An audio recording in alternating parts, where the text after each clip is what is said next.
बहुत साधुवाद पूज्य हिंदू संघ और तमाम मेरे सामने बैठे हुए आप सभी लोग मेरा जय भी उन्मुख है। धम्मपद संघ जब शुरू हुआ उसने ये विचार किया कि उसे क्या काम करना है और जो उसे काम करना है या जिस काम को करने का वो निश्चय कर रहा है, सोच रहा है, उस काम को क्या अभी देश में कोई और भी कर रहा है या नहीं कर रहा है। भारत के भीतर बाबा साहेब के नाम पर, भगवान बुद्ध के नाम पर लाखों संगठन चल रहे हैं। उनमें से बहुत सारे संगठन ये भी कहते हैं कि हम भारत को बौद्धमय करने का काम कर रहे हैं।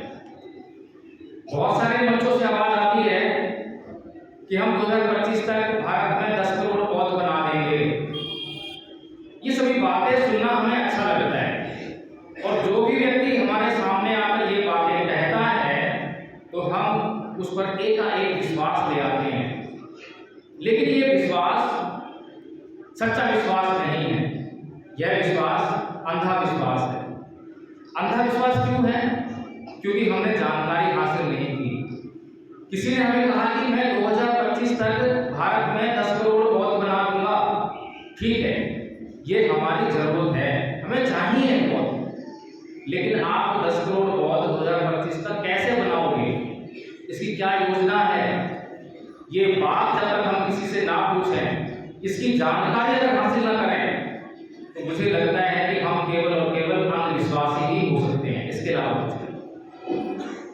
अब तक हमने अंधभक्ति ही करने का काम किया है, इसीलिए हमारे दुखों का कोई समाधान हम नहीं ढूंढ पाए।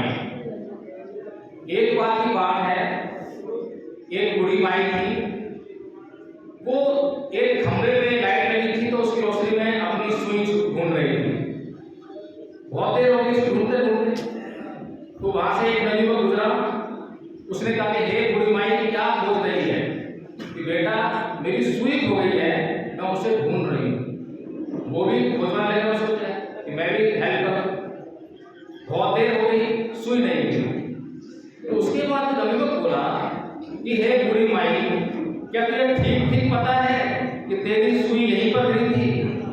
तो वो बुढ़िया बोलती है कि नहीं बेटा, मेरी सुई तो कुटिया में खोई थी, लेकिन क्योंकि यहाँ पर रोशनी है इसलिए मैं सुई यहाँ खोज रही हूँ। यही हालात जो है हमारे समाज की है कि जहाँ पर हमारी समस्या है वहाँ पर हमारा कोई ध्यान नहीं है। समस्या तो कुछ और है और उसका निदान कुछ और ढूंढने की कोशिश कर रहे हैं।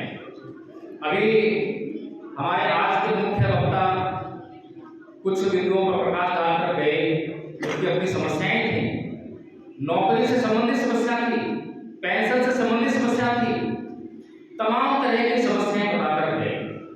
समस्याएं तो हैं, हमारे पास राज्य सत्ता में एक समस्या है और जब भी हमारे बीच में आकर कोई ये कहता है कि मैं तुम्हें राज्य सत्ता दिलाऊंगा, तो एकाएक ऐसा लगता है कांसी राम जी आ गए, चलो इसके पीछे हो जाओ, ऐसे लगता है और विश्वास करने लगते हैं, अंधे हो विश्वास करने लगते हैं।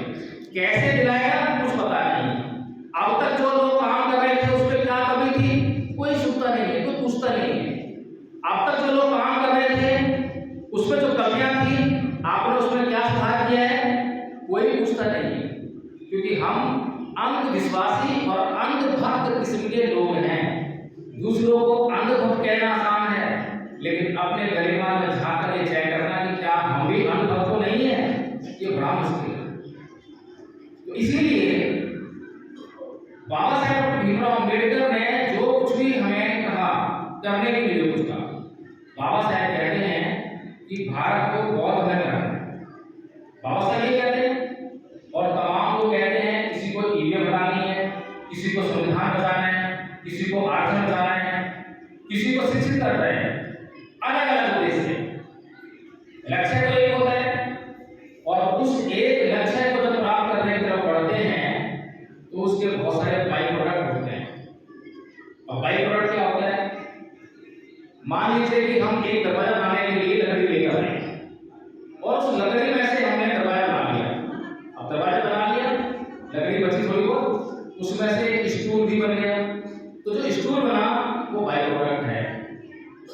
तो इसीलिए बहुत से लोग बोलते हैं कि तथागत बुद्ध ने सामाजिक आंदोलन किया, कोई कहता है कि तथागत बुद्ध ने राजनीतिक आंदोलन किया, कोई कहता है कि तथागत बुद्ध ने आर्थिक आंदोलन किया। अरे भाई, मैं कहता हूं तथागत बुद्ध ने केवल एक आंदोलन किया और वो था मनुष्य का कल्याण करने का आंदोलन। और केवल एक ही लक्ष्य था कि मनुष्य का कल्याण कैसे हो, और इस लक्ष्य की तरफ भगवान बुद्ध बढ़े तो उसके जो बाई प्रोडक्ट थे उसके रूप में राजनीतिक सत्ता सभी लोगों को मिली, केवल राजा ने उसका वो करता था सभी, क्योंकि राजा का मन, उसका चित्त, उसमें सुधार हो गया, उसके विकास शांत हो गए। तो एक अच्छा राजा लोगों को मिला जो कि लोगों की भलाई करता था, तो सत्ता का सुख सबको मिला, आर्थिक उन्नति सबको मिली, क्योंकि व्यापारी जो है लोगों को कष्ट नहीं पहुंचाते थे, उनको जो शोषण नहीं करते थे, सामाजिक अत्याचार और शोषण शांत हो गया। तो ये जो हमारा एक लक्ष्य होता है, उस लक्ष्य के बहुत सारे बाई प्रोडक्ट्स होते हैं। तो इसीलिए बाबा साहेब बुद्ध नहीं थे, जो बाबा साहेब 1950 में संविधान को लागू करवाने के बाद 1956 में बौद्ध धर्म को ग्रहण करने जाते हैं। अगर संविधान और संविधान के द्वारा बनाए गए तमाम कानूनों के द्वारा हमारे सभी समस्याओं का हल हो गया होगा, तो बाबा साहेब को क्या बोले कि धर्म परिवर्तन करने की, बेधर्म में किसी से पंगे लेने की, किसी से दुश्मनी लेने की। बाबा साहेब जानते थे कि ये जो संविधान है और संविधान के द्वारा जो कानून बन रहे हैं, ये मेरे समाज के लिए एक पिलर का काम कर सकते हैं, इंस्टेंट रिलीफ दे सकते हैं, तुरंत समाधान तो है लेकिन परमानेंट रिलीफ नहीं है।